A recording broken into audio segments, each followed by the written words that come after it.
네, 오늘 배울 내용은요, 저번 시간에 우리 배웠던 자연과 윤리 나머지 부분을 보도록 하겠습니다. 그래서, 이제 서양사상가 이제 네스 한 명만 남았죠. 네스랑 그 뒤에 밑에 보면 알 수 있듯이 자연을 바라보는 동양의 관점, 유불도 사상을 한번 볼 것이고요. 그 다음에 뒤에 나올 환경 문제에 대한 윤리적 쟁점에 대한 내용들을 한번 쭉 보겠습니다. 일단 우리 저번 시간에 하다만 네스부터 이제 다시 볼 건데, 네스 이거를 생태중심주의에서 가장 중요한 인물이 레오폴드도 물론 중요하긴 한데 레오폴드는 별로 이렇게 중요한 내용들이 그렇게 많지가 않아요. 대지윤리랑 이런 개념들 잘 외워주시면 되고 뒤에 네스가 훨씬 더 중요하거든요. 네스를 한번 처음부터 다시 한번 볼게요. 1번부터 보면 기존의 인간 중심주의적 환경보호 운동을 비판했다라고 이야기를 나오죠. 그래서 네스가 기존의 인간 중심주의적 환경보호 운동을 뭐라고 부르냐면은 뭐라 불러요? 표층 생태주의다라고 부른다는 거죠. 물론 표층 생태주의라는 요 단어라던가 용어는 교과서에는 없어요. 교과서에 없어가지고 이번에 내신 시험 준비할 때 물론 표층 생태주의라는 단어를 외울 필요까지는 없긴 한데 그래도 뭐 뒤에 여러분들이 만약에 뭐 수능 공부를 할 예정이다 그런 친구들은 표층 생태주의라는 용어 한번 잘 외워주세요. 그래서 기존의 환경보호 운동을 표층생태주의라고 부르고 그렇다면 자신이 주장하는 생태주의를 뭐라 부르냐? 네스는 자신의 생태주의를 심층생태주의라고 부릅니다. 요 단어는 잘 외워주세요. 선생님 약간 비염이 살짝 있어서 오늘 좀 약간 킁킁거리면서 수업할 것 같은데 킁킁거리는 소리 들려도 무시하세요. 네. 심층 생태주의라는 용어를 잘 외워주시면 되고 도대체 이게 무슨 뜻이냐?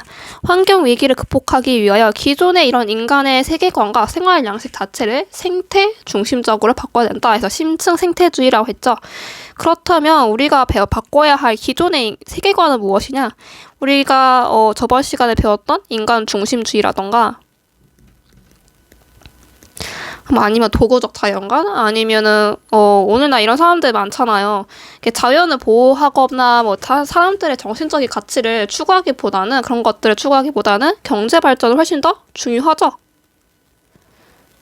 이렇게 경제 발전을 우선시하는 이런 모습이라던가, 그 다음에 우리의 지금 생활 양식이 어때요? 기존의 생활 양식들. 되게 과학기술에 지나치게 의존적이죠.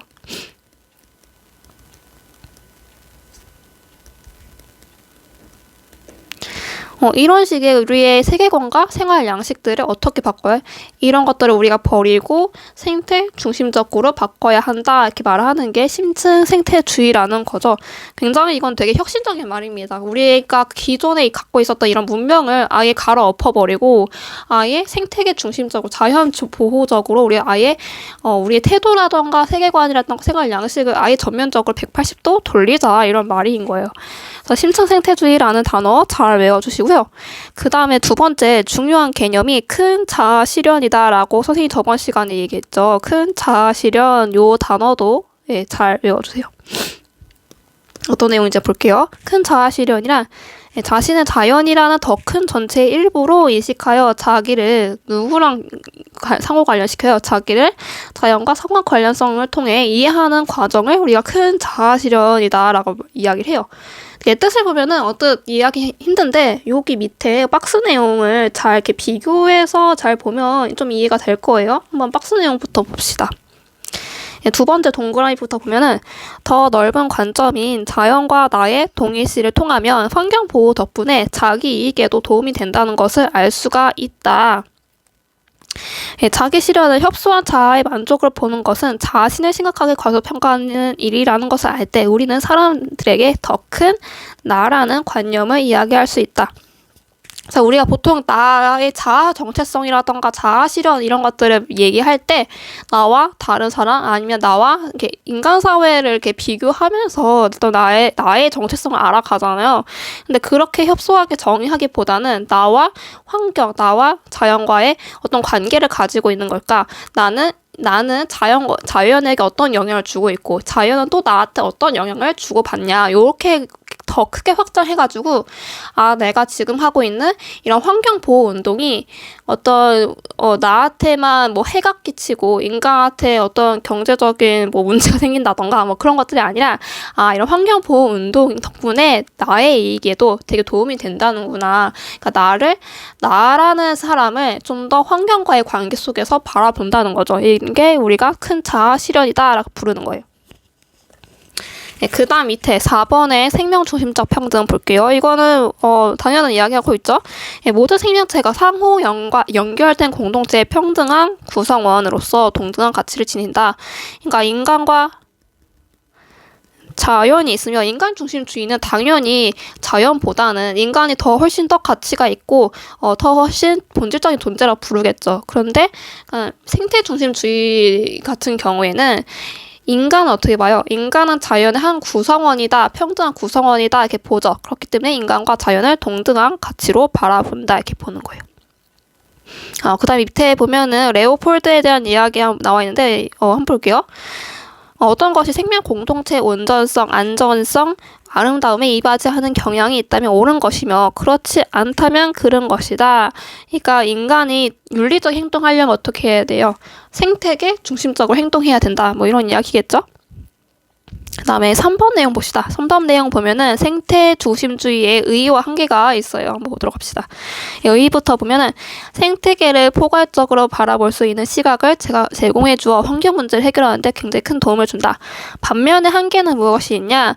생태계 전체의 선을 위하여 개별 구성원을 희생시킬 수 있다는 환경 파시즘으로 흐를 위험성이 있다. 그래서 생태 중심주의 에 대해서 비판을 할 때 환경 파시즘이라는 단어를 한번 잘 외워주시면 됩니다. 환경 파시즘이라는 내용이 뭔지 한번 예시를 들어보자면은 예를 들어서 선생님이 아마 예전에 이거 예시를 들어볼 거예요. 예를 들어서 뭐 동물 중심주의 이 글씨가 이상한데 동물이라던가 아니면 우리가 지난 시간에 생명 중심 주의가 있었죠. 얘네들은 개체론에 성격을 지닌다 했었죠. 그래서 공동체의 연결이라던가 하나의 공동체 어떤 하나의 숲을 보는 것이 아니라 각 그 공동체 속에 있는 그 개체들을 바라본다 했었어요. 그래서 예를 들어서 우리 마을에 고라니가 엄청 많이 있어요. 예. 그림이 이상해지는데, 고라니라 칩시다. 강아지 같기도 하고, 고양이 같기도 하고, 고라니 사실 보니까 손끝이 되게 길어서 손끝님도 길어줄게요. 되게 이상해졌어요. 그래서 우리 마을에 고라니가 있는데, 이 고라니 개체수가 너무 많은 거예요. 그래서 이 고라니 때문에, 생태 교란이 벌어지고 있습니다. 얘 때문에 뭐 식물이라던가 다른 작은 동물들이 이제 멸종 위기에 처했다 봅시다. 그렇다면 만약 동물 중심주의라던가 생명 중심주의는 얘네들은 개체론의 특성을 보이기 때문에 이 고라니 한 마리의 모든 생명들이 다 똑같이 소중하죠. 그래서 이런 상태에 있을 때 개체론에서는 어떤 해결책을 줄 수가 없어요. 그런데 반면에 생태 중심주의는 어떠냐? 생태 중심주의는 이런 하나의 개체의 생명이 다 소중하다라고 보는 것이 아니라 어떤 생태계 전체적으로 본다는 걸 했죠. 생태계 피라미드를 굉장히 중요시합니다. 이 피라미드가 잘 유지가 되어야지 이 생태계 전체가 잘 돌아가겠죠. 그렇기 때문에 고라니 개체수가 너무 많으니까 생태계 교란이 지금 일어나고 있죠. 그렇다면 생태 중심주의는 어떻게 한다? 얘네들을 사냥해서 죽이던가 아니면은 얘네들을 뭐라 해야 될까요? 아이를 낳지 못하게 자식에게 번식을 하지 못하게 조치를 취한다던가 이런 식으로 어떤 개체수 조절을 하겠죠. 이런 식으로 한단 말이에요. 그렇기 때문에 개체론에서 보면은 생태 중심주의는 마치 뭐라 보인다? 환경 파시즘으로 보인다. 그러니까 어떤 전체적인 공동선을 위해서 개체들을 희생시킨다는 거예요. 이런 게 환경 파시즘이라 하고요. 이 환경 파시즘이라는 개념 잘 외워주시길 바랍니다. 예, 그다음에 두 번째, 환경 문제 해결을 위해 현 상태의 경제 수준을 넘어서는 개발을 금지하는 등 불특정 다수에게 과도한 책임을 부과한다.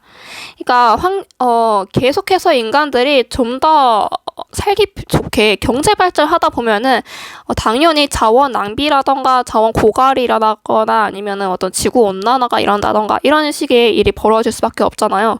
그렇기 때문에 생태 중심주의는 더 이상 문명의 발달을 해서는 안 된다. 그러니까 문명이 발달하면 발달할수록 오히려 더 환경한테 안 좋은 악영향을 준다는 거죠. 그래서 아예 생태 중심주의적으로 이렇게 문명이 그쪽으로 흘러가거나 아니면 더 이상의 경제 발전을 금지하거나 개발을 금지하거나 이런 식으로 한다는 거예요. 그렇기 때문에 생태 중심주의는 어떻게 보면은 되게 현실에서는 실천 가능성이 굉장히 낮을 수밖에 없다. 실천력이 굉장히 낮을 수밖에 없다. 뭐 이런 식으로 비판을 할 수가 있어요. 그 다음에 밑에 두 번째, 자연을 바라보는 동양의 관점을 보도록 합시다. 너무 더러우니까 여기 있는 내용들 다 지울게요. 네, 그래서 이제 우리가 동양의 관점을 이제 볼 건데, 우리가 예전부터 지금까지 되게 서양의 여러 사상가들을 봤죠. 인간 중심주의, 동물 중심주의, 생명 중심주의, 생태 중심주의까지 봤습니다. 그래서 서양에서는 이런 사고관을 가지었기 때문에 환경 파괴 문제가 발생할 수밖에 없었고, 이런 문제를 이제 서양 사람들이 인식하면서 이걸 해결하기 위해서 어떤 철학들을 발전시켰는가, 어떤 생각들을 하기 시작했는가, 뭐 이런 것들을 쭉 봤어요.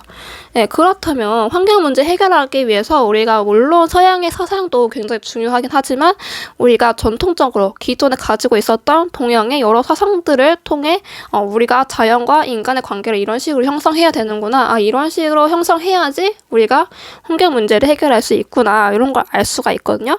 그래서 한번 두 번째, 자연을 바라보는 동양의 관점을 보도록 하겠습니다. 일단 우리가 유교부터 볼 건데 유교에는 어떤 사상들이 있는지 볼게요. 일단 첫 번째 동그라미부터 보면 만물이 본래의 가치를 지닌다고 보며 인간과 자연이 한 조화를 이루는 천인합일의 경지를 지향하고 있다. 그래서 천인합일이라는 단어에 밑줄을 칠게요. 왜 갑자기 천인합의를 유교에서 왜 주장하는가?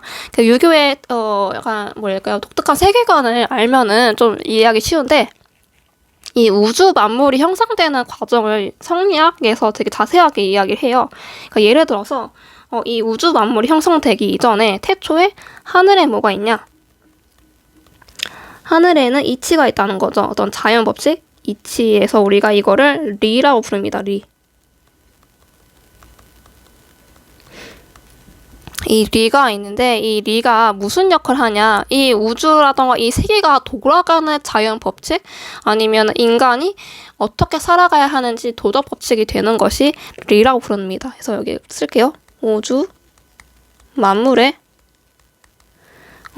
근본 뭐랄까요, 우주 만물이 돌아가는 원리, 그러니까 자연 법칙을 간단히 쓸게요. 자연 법칙이자 아니면 인간한테는 무엇이 된다? 도덕 법칙이 되는 것이 이제 리라고 부릅니다. 그래서 태초에 하늘에 리가 있었고 이제 우주 만물이 만들어지기 위해서는 각 사물에 각 존재한테 이 리가 잘 부여가 되어야 됩니다.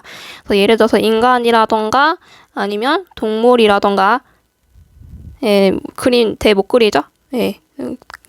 동물이라 칩시다. 이번 이상이 되겠다. 동물이라던가 아니면은 뭐 자연이라던가 아니면 뭐 사물이라던가, 사물 뭐 그릴까요? 뭐 그리지 사물? 집 그릴까, 집? 집. 버섯처럼 생겼는데 뭐지? 집이라 생각해주세요. 아무튼 이 인간이라던가 동물이라던가 자연이라던가 아니면 이런 사물들이라던가 얘네들이 어떤 하나의 과학 법칙, 어떤 한 자연 법칙에 의해서 움직이잖아요. 그쵸? 그렇기 때문에 이 법칙을 부여해 주는 게 리의 역할입니다. 하늘이 하늘에 있는 이치를 각 사물에 부여를 해 줬다는 거죠. 부여를 해서 얘네들이 생길 수 있는, 탄생할 수 있는 원칙, 원리들을 부여해 준 겁니다. 그렇기 때문에 성리학에서, 그러니까 유교에서 어떻게 부른다? 하늘과 인간은 서로 합일된 존재다. 그러니까 이 하늘의 이치를 인간이 부여를 받았기 때문에 어떻게 보면 하늘과 인간은 이로써 서로 통한다 볼 수 있죠. 그래서 천인 합일의 경지를 지향한다. 뭐 이런 이야기를 하는 거예요. 자, 그러니까 인간과 자연은 분리된 존재가 아니라 서로 연결되어 있고 통합된 존재다 이렇게 보는 거죠. 그 다음에 두 번째 볼게요. 두 번째 동그라미 보면은 하늘과 땅은 서로 느끼고 상응하며 맞물리면서 끊임없이 만물을 낳고 기르는 존재다. 그래서 자연을 살아있는 어떤 하나의 유기체로 본다는 거죠. 그래서 하늘에는 이치만 있는 것이 아니라 이 모든 각 사물들이 존재하기 위해서는 이치만 있어서는 안 되죠. 얘네들을 만드는 재료가 있어야 돼요. 땅에는 무엇이 있냐? 땅에는 기라는 게 있어요.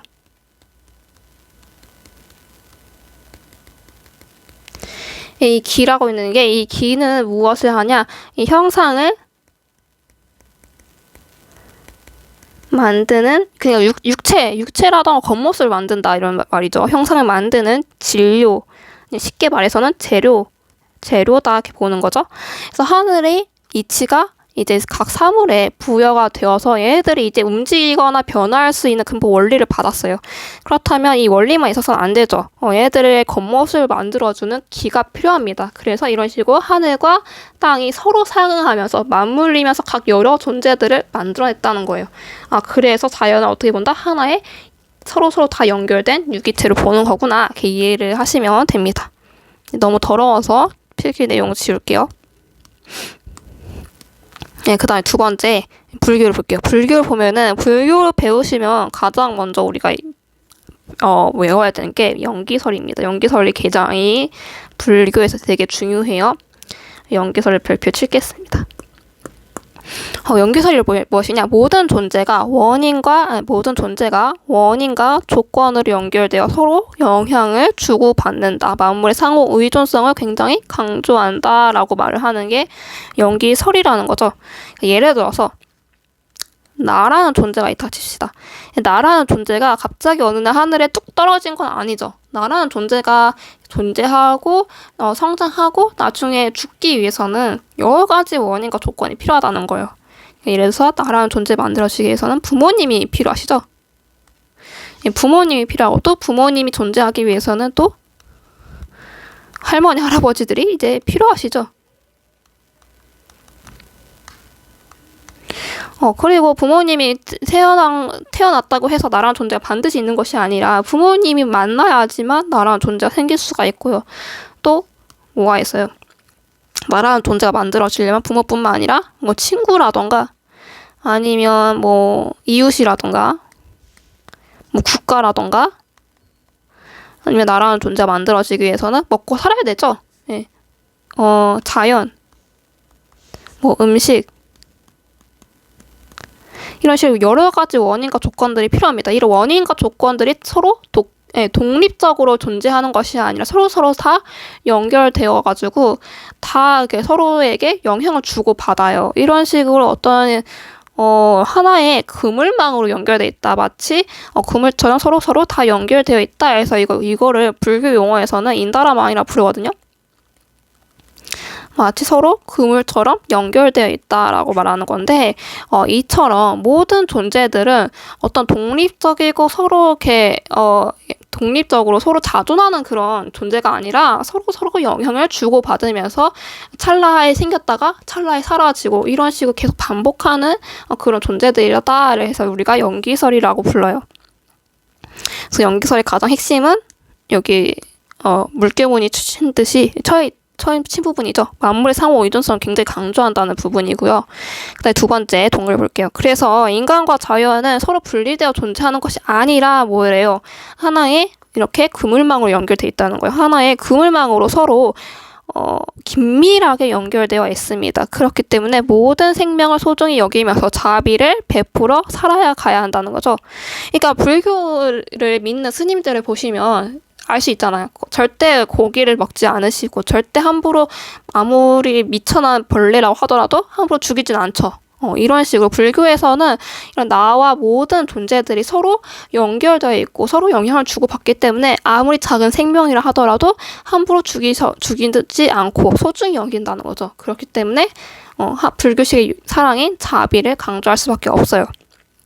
그다음에 세 번째 도가를 보도록 합시다.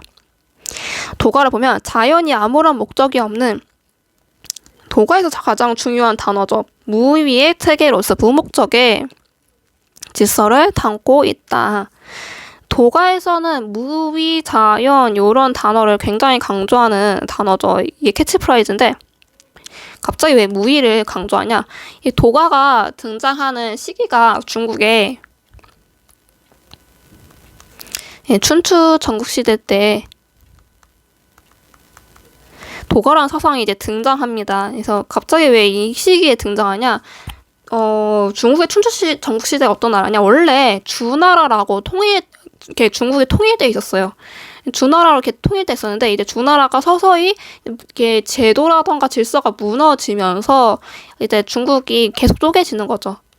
작은 제후국으로 쪼개져가지고 이 작은 제후국끼리 전쟁을 끊임없이 벌이는 시대에서 우리가 이걸 춘추 전국시대라고 부르거든요.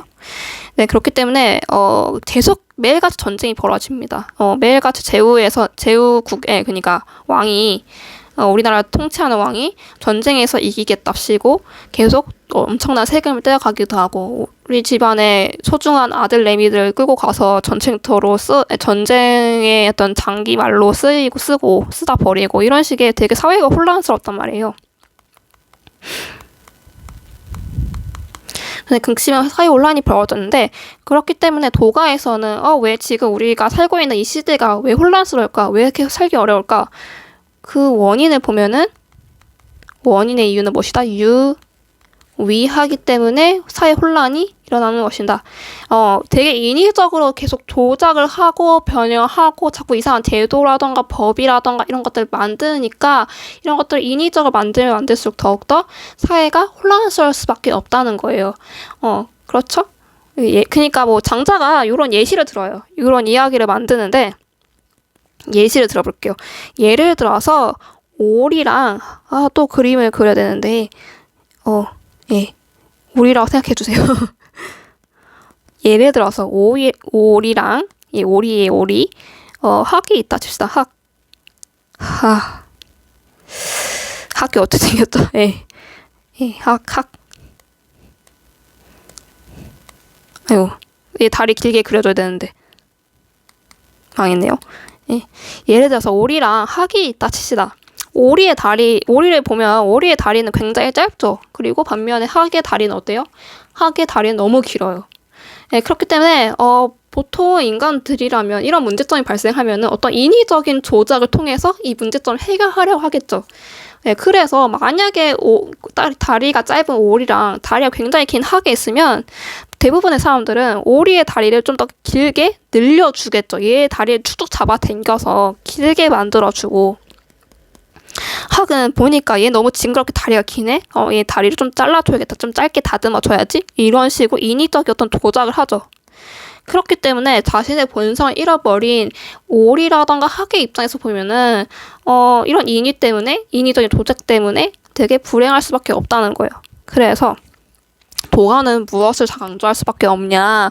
이런 식으로 자꾸 인위적인 조작을 하거나 변형을 하면 할수록 오히려 사회가 혼란스러울 수밖에 없고 그렇기 때문에 어떻게 해야 된다? 자신의 자연스러운 이런 자연적인 본성을 실현하는 삶, 이런 식의 무위를 강조할 수밖에 없다는 거죠. 자신의 자연스러운 본성을 실현하자. 이런 의미에서 무위를 강조할 수밖에 없고요. 그렇기 때문에 자연은 어떤 특정한 하나의 목적이 있거나 하나의 체계가 있는 것이 아니라 아무런 목적이 없고 그냥 자신의 자연스러운 본성에 따라 움직여요. 그렇기 때문에 무목적의 질서다라고 부르는 거예요. 그다음에 두 번째 내용 볼게요. 그래서 무의 자연을 추구하여 인간의 이런 인위적인 의지나 욕구와 무관하게 존재하는 자연의 가치와 아름다움을 굉장히 중시하고요. 세 번째, 자연의 한 부분이 인간이 자연의 조작과 통제를 가하는 것에 반대한다. 그래서 도가를 외우실 때 가장 중요한 포인트는 무엇이다? 도가에서는 인위적인 어떤 조작이라던가 통제라던가 이런 것도 되게 싫어해요. 인위를 굉장히 싫어하고 무엇을 좋아한다? 무의를 추구한다. 어떤 특정한 목적이 있는 것이 아니라 아무런 목적 없이 다시 자연스러운 본성을 싫어하는 걸 추구한다. 이렇게 이런 식으로 이해하시고 외우시면 될 것 같아요. 그 다음 장 넘겨볼게요. 이제 그 다음 장 넘겨보면은 현대적 의의가 나와있죠. 이거는 동양의 유별도의 자연관에 대한 현대적 의의에 대한 내용이에요. 한번 볼게요. 그래서 1번부터 보면은 인간과 자연의 상호 의존적인 관계 굉장히 강조한다는 거죠. 아까 봤던 유교의 천인합일에 대한 사상, 하늘과 인간은 서로 통합되어 있다. 이런 사상이라던가 불교의 용기설이라던가 그다음에 도가의 뭐라 해야 될까요? 무의자연? 아니야, 이런 부분 있죠. 자연의 한 부분이 인간이 자연의 조작과 통제를 가하는 것을 반대한다. 뭐 이런 식으로 도가도 그렇고 유불도 모두 다 인간과 자연은 하나, 어떻게 보면은 서로 연결된 하나의 통합된 유기체다. 이런 식으로 상호 의존적인 관계 굉장히 강조하고요. 네, 두 번째, 우리가 동양의 자연관을 보는 이유죠. 동양의 자연관은 인간 중심주의와 도구적 자연관에서 비롯된 오늘날 환경 문제를 극복하기 위한 사상적 기반을 마련하는데 굉장히 큰 도움을 줬다. 뭐 이런 내용들이 있었습니다. 네, 그 다음에 밑에 두 번째 환경 문제에 대한 윤리적 쟁점들이 나오거든요. 요 내용들은 다 아는 내용들이에요. 아는 내용들에서 그냥 한번 가볍게 읽고 그 밑에 요 협약만 좀 자세하게 설명할게요. 일단 1번부터 보면은 환경 문제와 기후 변화에서 우리 현대 환경 문제의 특징을 볼게요. 현대 환경 문제는 어떤 것들이 있냐? 첫 번째, 지구의 자정 능력을 넘어서 이제 회복하기 어려운 수준으로 발생하고 있다는 거죠. 매일같이 엄청나게 많은 쓰레기들이 발생하고 있고, 그리고 많은 사람들이 소비 생활을 굉장히 열심히 하죠. 그렇기 때문에 많은 자원들이 낭비될 수밖에 없다. 두 번째, 전 지국적으로 영향을 끼치는 초국가적 성격을 지닌다. 그래서 환경 문제는 이제 어느 특정한 지역이라던가 특정한 나라에서만 발생하는 문제가 아니라 이제 전 세계적으로 정말 심각한 문제이죠. 세 번째, 책임 소재를 명확하게 가리기가 어렵다. 도대체 누구의 잘못 때문에 이런 환경 문제가 발생했는지 누구 때문인지 정확하게 특정하기 어렵다는 거죠. 그다음에 두 번째, 기후 변화와 기후 정의 문제 볼게요. 기후 변화의 정의를 봅시다. 기후 변화란 자연적 요인 또는 인간 활동의 결과로 장기적으로 기후가 변화하는 현상이다. 그래서 기후라는 단어가 어느 날 오늘 날씨가 되게 이상하다. 오늘 날씨가 가을 날씨 같지가 않고 갑자기 여름이네? 아니 갑자기 겨울 같네? 이런 식으로 얘기하는 것이 아니라 기후라는 거는 30년마다 이게 측정해요. 예를 들어서 1991년에 기후와 2021년에 기후를 봤더니 평균 기온 온도가 한 1도 올라갔다. 아니면은 봄, 가을 날씨가 봄, 가을 기간이 줄어들었다. 여름과 겨울이 갑자기 너무 많이 늘어났고 여름에는 폭염의 날짜가 겨울에는 갑자기 폭설? 아닌데. 뭐라 부르죠? 갑자기 기온이 너무 낮다거나 한파가 너무 심하다던가 이런 식으로 어떤 30년 주기마다 기후가 점점점 이상해진다는 거죠. 장기적으로. 두 번째, 지구온난화의 개념 봅시다. 지구온난화란 대기 중에 존재하는 온실가스의 작용으로 지구 표면의 기온이 상승하는 거 잘 알고 있죠. 극지방 해빙과 해수면 상승으로 인한 저지대 침수, 이상기후, 사막화, 지멸 발생 증가, 곡물 수확량 감소 이런 문제들이 발생한다. 두 번째, 기후 정의를 볼게요. 기후 정의란 무엇이냐? 기후 변화의 책임은 경제 성장 과정에서 많은 온실가스를 배출한 선진국한테 있음에도 불구하고 기후 변화의 가장 큰 가해자는 누구죠? 선진국인데 그럼에도 불구하고 지구 온난화로 가장 큰 피해를 받는 사람들은 개발도상국이나 후진국에 거주하는 이런 사회적 약자들이 있는 경우가 많다. 이런 식의 불공평이 발생하고 있다. 이렇게 부르는 게 기후 정의죠. 그다음에 세 번째, 기후 변화 문제를 해결하기 위한 국제적 노력, 어떤 협약들이 있는지 볼게요. 그래서 이제 기후 변화 너무 심각해지다 보니까 각 세계에 각국의 이제 정상들이 모여가지고 이 문제를 어떻게 세계적 같이 협력해서 해결할 수 있을까 같이 의논했다는 거죠. 일단 첫 번째 1992년에 기후변화협약이라는 걸 맺었어요. 이건 뭐냐? 지구온난화를 규제하고 방지하기 위한 국제협약이다라고 하는 거죠. 그래서 이때 국제협약을 맺었는데 이제 각 나라들이 이 협약을 잘 지킬까요? 그렇지 않죠. 약간 세계 정치의 문제점인 것 같아요. 어떤 하나의 구심점이 되는 그런 기구가 딱히 없고, 물론 유엔이라는 기구가 있긴 한데 이 유엔이란 기구가 다른 나라한테 직접적인 압박을 준다던가 제재를 가한다던가 이런 힘은 없죠. 네. 그렇죠? 그래서 이런 식의 협약을 맺었지만 결국엔 잘 지키진 않았다. 그래서 두 번째 어떤 게 나타났어요? 교토 의정서라는 게 1997년에 이제 교토에 모여서 어떤 협약문을, 조약문을 만든 거죠. 그래서 지구온난화 규제와 방지를 위해 선진국의 온실가스의 감축 목표치를 이제 구체적으로 정했어요. 규정화 국제협약으로 기후변화의 협약의 구체적 이행 방안을 시도했다. 실천하려고 노력했다. 그래서 이 당시에 탄소 배출권 거래 제도라는 게 생겼습니다. 예, 탄소 배출권 거래 제도가 무엇인지는 교과서에 자세하게 나와 있어요. 그러니까 예를 들어서 A라는 국가, B라는 국가가 있다 칩시다. 그래서 교토 의정서를 통해서 우리 1년에 온실가스 배출할 수 있는 정도가 50 정도, B국가도 50 정도, 여기까지만 배출할 수 있고 그 이상은 배출하면 안 돼라고 이제 약속했어요.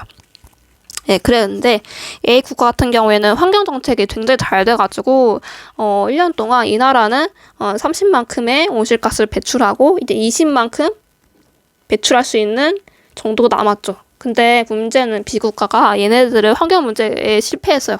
그래서 이제 벌써 50만큼 온실가스를 배출했는데 앞으로 하면 20만큼 더 배출할 수 있을 것 같아요. 그럴 때 B 국가가 A 국가한테 이제 돈을 주면서 이 탄소 배출을 할 수 있는 이런 배출권을 거래했다는 거죠. 돈 주고 거래했다. 이런 식의 하는 게 탄소 배출 거래 제도예요.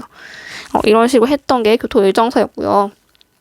네, 그래서 교토 의정서의 가장 큰 특징 중에 하나는 이제 선진국들이 이제 탄소 배출을 할 수 있는 정도, 감축 목표치를 구체적으로 정했고, 첫 번째, 그다음에 두 번째는 탄소 배출권 거래 제도가 이 당시에 만들어졌고 시행되었다. 그 다음 내용 볼게요. 그 다음에 세 번째 내용 보면 파리 협정이라는 게 있죠. 2015년에 맺은 협정인데 요거는 많이 뉴스에서 많이 봤을 거예요. 예를 들어서 트럼프가 지구 온난화는 거짓말이라고 이야기하면서 파리 협정에 탈퇴했다. 그 다음에 바이든이 다시 대통령으로 다시는 아니죠. 바이든이 대통령이 당선되면서 파리 협정에 다시 가입했다. 이런 이야기 뉴스 헤드라인 많이 봤을 텐데 어떤 내용인지 볼게요. 첫 번째 보면은 산업화 이전 수준 대비 지구 평균 온도가 2도 이상 상승하지 않도록 온실가스 배출량을 단계적으로 감축하는 내용을 담고 있다 나와 있죠. 2도라는 내용이 굉장히 중요한데 과학자들이 그리고 환경과학자들이 경고하는 게 있어요. 우리가 지구 평균 온도가 이미 2도 가까이까지 지금 1도 1점 몇 도까지 올라가는지 잘 모르겠는데 아무튼 지구 평균 온도가 2도까지 올라가는 것까지는 물론 물론 여러 가지 문제점이 발생하긴 하지만 여러 가지 과학 기술이라던가 여러 가지 제도를 통해서 이걸 어떻게 도달할 수가 있어요. 너무 문제가 너무 피해가 커지지 않게 도달할 수 있는데 이제 2도 이상 올라가면은 지금의 현재 기술력으로는 피해를 도저히 막을 수 없고 정말 막대한 이제 인류가 전 세계적으로 큰 피해가 갈 수밖에 없어요. 그래서 최소한 2도 이상까지 올리지 말자. 우리가 열심히 온실가스 배출을 열심히 줄이자라고 약속을 했어요. 요걸 지키자 이런 내용이고요. 근데 두 번째 특징 볼게요. 2020년 이후 적용할 새로운 기후 협약으로 교토 의정서를 대체하는 성격을 가지고 있다는 거죠. 네, 그래서 교토 의정서에는 선진국만 온실가스 감축 의무가 있었지만 이제 파리 협정에서 어떻다? 참여하는 195개국 당사국 모두가 감축 목표를 지켜야 한다. 그래서 파리 협정 같은 경우에는 195개의 당사국들이 이제 약속을 지켜야 하는 특징이 있구나. 이렇게 두 가지 특징이 있다. 이거를 이렇게 잘 외워주시면 될 것 같아요. 그 다음 장 넘겨볼게요. 예, 그 다음 장 넘겨보면은 두 번째 미래 세대에 대한 책임과 생태적 지속 가능성 이렇게 나와 있죠. 그래서 요나스의 책임 윤리가 나와 있는데 요 내용은 우리 저번에 과학기술과 윤리 단원에서 자세하게 배웠었을 거예요. 그래서 요나스가 무슨 이야기를 했었나요? 지금의 현대의 과학기술이 엄청나게 발전을 하면서 물론 인류가 여러 가지 큰 혜택을 받은 건 맞아요. 그런데 지금 우리가 해결할 수 없는 문제점들이 점점점 발생하고 있죠. 뭐 환경 문제라던가 아니면은 뭐가 있을까요? 과학기술 때문에 뭐 인간들의 주체성을 상실한다던가 이런 여러 가지 문제점이 발생하고 있는데 그래서 어떻게 해야 된다? 현 세대 우리가 미래 세대를 위해서 책임을 져야 한다는 거죠. 그래서 이게 요나스의 책임 윤리였고요. 그래서 짝대기 내용을 볼게요. 이제 요나스가 칸트의 정원 명령을 좀 이렇게 응용한 건데 너의 행위의 결과가 미래의 지구상에서 인간이 살아갈 수 있는 가능성을 파괴하지 않도록 행위하여라 라는 이런 정원 명령을 제시했다는 거죠. 그래서 요나스의 윤리의 책임 윤리의 특징 중에 무엇이다? 현 세대가 일방적으로 미래 세대를 위해서 책임을 져야 하고 지금 과학기술 때문에 일어나고 있는 이런 여러 가지 문제점을 해결하려고 적극적으로 노력을 해야 된다. 이런 이야기였어요. 두 번째, 인류가 지구상에 계속 존재해야 한다는 당위적 요청에 근거하여 현 세대가 미래 세대에 대해 책임을 가진다. 이런 특징이 있다. 예, 그 다음에 두 번째 생태적 지속 가능성 내용 볼게요. 보면은 개발론과 보전론이 이렇게 나뉘어서 서로 싸운다는 거죠. 일단 개발론부터 보면 자연은 도구적 가치를 지니며 개발에 따른 환경 문제는 경제 성장과 기술 발달을 해결할 수 있다는 점에서 근거하여 자연 개발을 주장한다. 그래서 개발론 같은 경우에는 우리 인류가 과학기술 덕분에 여러 가지 혜택을 받았는데 이와 마찬가지로 계속 과학기술을 발달시키다 보면은 지금 우리가 겪고 있는 이런 여러 가지 사회 문제도 해결할 수 있을 거야. 자연스럽게 해결할 수 있을 거야. 이렇게 말하는 게 개발론이었고요. 두 번째 보전론 같은 경우는 자연은 내재적 가치를 진다는 점과 자연을 보존하는 것이 장기적으로도 큰 이익이라는 점에서 자연 보존을 주장한다. 그래서 보전론 같은 경우에는 우리가 계속 마구잡이식으로 개발하기보다는 생태계를 먼저 생각을 해야 한다는 거죠. 생태계를 보존하는 그런 환경보호 운동 같은 거, 환경보호 행동들이 장기적으로 오히려 더 큰 이익을 발생시킨다. 이런 식으로 이야기하는 게 보전론이었어요. 그래서 밑에 화살표 내용 보면은 개발과 보존 사이의 딜레마를 해결하기 위해 지속 가능한 발전 이런 개념들 이미 사회 시간에 많이 들었을 거예요. 이런 거라던가 환경적으로 건전하고 지속 가능한 발전 이런 개념들이 등장했다는 거죠. 그래서 이 개념들은 마치 개발론과 보전론 양쪽에 좋은 점들을 이렇게 뭐랄까요? 좋은 점들 캐치하면서 좀 중립적인 입장이었는데 결국엔 이 지속 가능한 발전과 환경적으로 어쩌죠 요거는 결국에 실패했다는 거죠. 이런 개념은 모두 자연의 지속 가능성보다 인간의 지속 가능성을 우선시한다는 한계를 지녔어요. 그래서 오늘날 어떤 게 발생했냐?